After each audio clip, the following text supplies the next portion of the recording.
گرامی وقار، جس اورنگزیب عالمگیر کو یہ آج تاریخ میں توڑ مروڑ کر کے پیش کرتے ہیں، اس اورنگزیب مغل سلطنت کے آخری بادشاہوں میں تھے، عدل و انصاف کا وہ پیکر تھے۔ مشہور آپ کے گورنر نے بنارس میں ظلم شروع کر دیا تھا، وہ جسے چاہتا تھا قریب کرتا، جسے چاہتا تھا مارتا تھا۔ ان کا ایک بھیجا ہوا گورنر تھا، اورنگزیب دلی میں تھے، ایک پنڈت کی بیٹی کو اس نے پسند کر لیا تھا، گنگا کے کنارے رہنے والی۔ وہ بنارس کا جو گورنر تھا، اس نے اس پنڈت کی 17 سال کی بیٹی یا 18 سال کی قریب کی بیٹی تھی، اس کا حسن و جمال بہت زیادہ تھا، اس کے پیچھے پڑ گیا اور کہا کہ میں اس کو اپنے حرم کی کنیز بناؤں یا اپنے پنڈت سے بھی کہا اس کا مذہب الگ ہے، اس کا مذہب الگ ہے، یہ مسلمان ہے اور وہ ہندو ہے۔ یہ بات چلتی رہی، لیکن دبدبا اس کا تھا، گورنر تھا۔ شہر بنارس کی بات کر رہا ہوں، یہ تاریخ آج بھی موجود ہے میرے عزیز۔ لیکن اب اس پنڈت نے عاجزی کے ساتھ اپنی بیٹی سے کہا، بیٹا یہ لوگ بڑے لوگ ہیں، حکومت ان کے پاس ہے، تخت ان کے پاس ہے، بادشاہ بھی ان کا ہی ہے، سیدھے وہ جو کہہ رہا ہے مان لو، شادی کر لو اور اس کے ساتھ چلی جاؤ۔ وہ آلریڈی کئی شادیاں کر چکا تھا، لیکن اس کی بیٹی نے کہا مجھے نہیں لگتا کہ اسلام اتنا ہلکا ہے، میں چاہتی ہوں کہ یہ معاملہ بادشاہ کے پاس لے جاؤں۔ ادھر اس پنڈت نے کہا کہ ہمیں صرف ایک ہفتے کا وقت دے تو ہم تیاری کریں گے، شادی کریں گے۔ اور اس کی بیٹی ایک مردانہ لباس پہن کر کے دلی پہنچ گئی۔ دلی اورنگزیب عالمگیر رحمۃ اللہ تعالی علیہ کا تخت خلافت تھا۔ آپ دلی کی جامع مسجد میں جمعہ پڑھا کر نکل رہے تھے، لوگ اپنے اپنے مصافحے کے ساتھ اپنی شکایتیں بھی بیان کرتے تھے۔ اس وقت دیکھا ایک لڑکی جو مردوں کا لباس پہن کر کے ہے، کوئی تو نہیں پہچانا، کسی نے نہیں پہچانا اس کو، وہ لڑکا بن کر کھڑی تھی اورنگزیب سے ملنے کے لیے۔ رحمۃ اللہ تعالی علیہ کی نظر جیسی ہی پڑی، آپ نے اپنا رومال دیا اور کہا بیٹی اپنا سر چھپا لو، اپنا سر ڈھانپ لو، بیٹی اپنا سر ڈھانپ لو۔ وہ لڑکی کہتی ہے جیسی بادشاہ کی زبان سے میں نے بیٹی کا لفظ سنا، مجھے انصاف کی امید جاگ گئی۔ اپنے حکومت کے محل میں آپ نے طلب فرمایا، قصر عدالت میں پوچھا کیا معاملہ ہے۔ اس لڑکی نے واقعہ بتایا، بنارس میں آپ کا بھیجا ہوا جو گورنر ہے وہ ظلم کر رہا ہے اور میرے پیچھے پڑا ہے، زبردستی مجھ سے شادی کرنا چاہتا ہے اور میں نہیں چاہتی۔ اورنگزیب نے کہا جا تیرے باپ سے کہہ دے شادی کی تاریخ فکس کر دے، شادی کرنے کی تیاریاں کر دے۔ اس خاتون نے کہا میں انصاف کے لیے آئی ہوں۔ کہا میں کہہ رہا ہوں تیرے باپ سے جا کر کہہ دے 3 دن کے بعد شادی کر دیں، فوراً نکل جاؤ۔ وہ لڑکی روتے روتے واپس بنارس آئی۔ پنڈت نے پوچھا کیا میں نہیں کہتا تھا کہ حکومت ان کی ہے، تخت ان کا ہے، طاقت ان کی ہے۔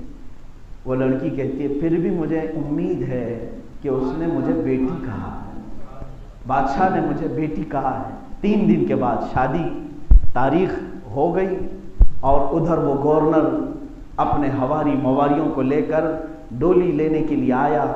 بارات لے کر جیسے ہی اس کے گھر آئے، یہ دلہن بن کر سج کر کے گھر سے نکلی، روتی ہوئی جا رہی تھی۔ راستے میں وہ پیسے لٹا رہا تھا، راستے میں ایک فقیر آیا اور اس گورنر سے کہا کہ میں تم سے کچھ بات کرنا چاہتا ہوں۔ اس گورنر نے کہا کیا بات ہے؟ آج ہماری شادی کا دن ہے، عیش کا دن ہے، ہم بات نہیں کرتے۔ اس فقیر نے اپنی گدڑی اتاری تو دیکھا وہ اورنگزیب تھی، بیچ راستے میں اس کو کھینچا، اسی ڈولی پر سے، اسی گاڑی پر سے نیچے اتارا اور کہا کہ تو نے یہاں پر حکومت کے عدل کو داغ لگایا ہے، تیری شکایت لے کر کے ایک بچی اگر دلی تک پہنچ سکتی ہے تو تیرا زندہ رہنا کسی کام کے لائق نہیں ہے۔ اس بنارس کی سرزمین پر تو نے ظلم کی تاریخ رقم کی ہے۔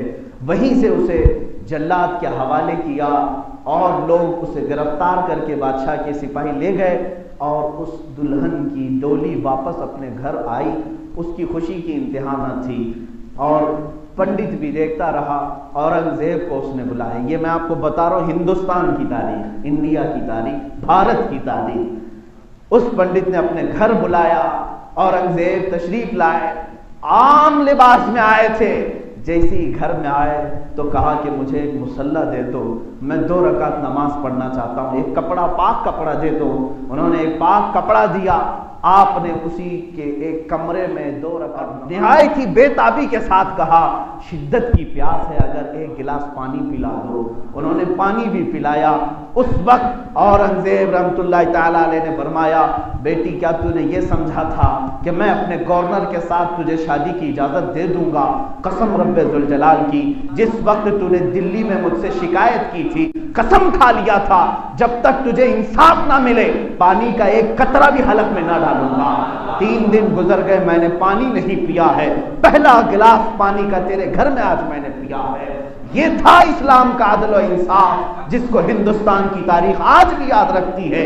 اور اس پنڈت نے دیکھ کر کے اس دن یہ عہد کیا کہ میرے گھر اسلامی بادشاہ اورنگزیب نے اگر سجدہ کیا ہے تو اے بنارس والو یاد رکھو میں پجاری ہوں، میں برہمن ہوں، میں پنڈت ہوں، لیکن یہ وعدہ کرتا ہوں کہ جس جگہ اورنگزیب نے سجدہ کیا میں اپنے ہاتھوں سے یہاں مسجد تعمیر کروں گا۔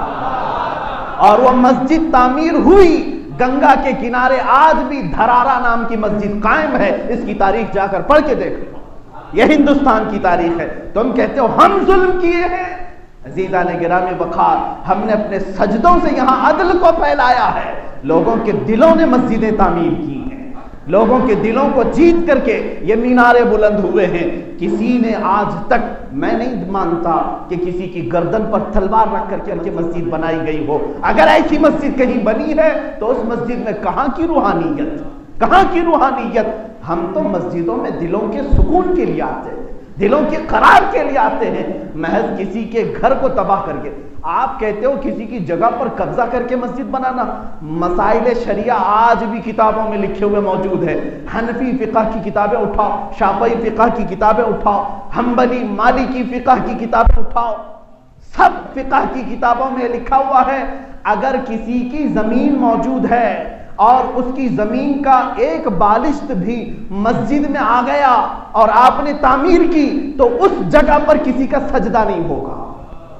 یہ اسلام نے رکھا ہے۔ تمہیں معلوم ہے پہلی مسجد میرے آقا صلی اللہ علیہ وسلم نے مسجد نبوی بنائی تو کیا مسجد نبوی جب بنا رہے تھے مدینہ طیبہ میں لوگ اپنی زمینیں لے کر کھڑے تھے۔ صحابہ نے کہا کہ ایک زمین بہت اچھی ہے، میرے آقا صلی اللہ علیہ وسلم کو پسند آئی، پوچھا کس کی ہے؟ کہا یہ 2 لڑکے ہیں ان کی زمین ہے۔ وہ دونوں صحابی تھے۔ حضور صلی اللہ علیہ وسلم سے عرض کیا کہ آقا اگر یہ مسجد کے لیے آپ قبول کرتے ہیں تو ہماری سعادت کی بات ہے، آپ قبول فرمائیں اور اس پر تعمیر کریں۔ اللہ کے نبی صلی اللہ تعالی علیہ وسلم نے فرمایا میں قبول تو کرتا ہوں مگر اس کی اجرت دے کر کے، اس کا معاوضہ دے کر کے۔ اور ان بچوں کو زمین کی قیمت ادا کی گئی اور اس قیمت کے ادا کرنے کے بعد مسجد نبوی میرے آقا نے تعمیر کی، جبکہ رسول کریم صلی اللہ علیہ وسلم کے لیے پوری زمین جہاں وہ چاہتے قدم رکھتے مسجد بن جاتی۔ حضور صلی اللہ تعالی علیہ وسلم نے بھی یہ ہمیں تعلیم دیا کہ کسی کی ایک بالشت جگہ پر بھی غیر قانونی تم مسجد نہیں تعمیر کر سکتے۔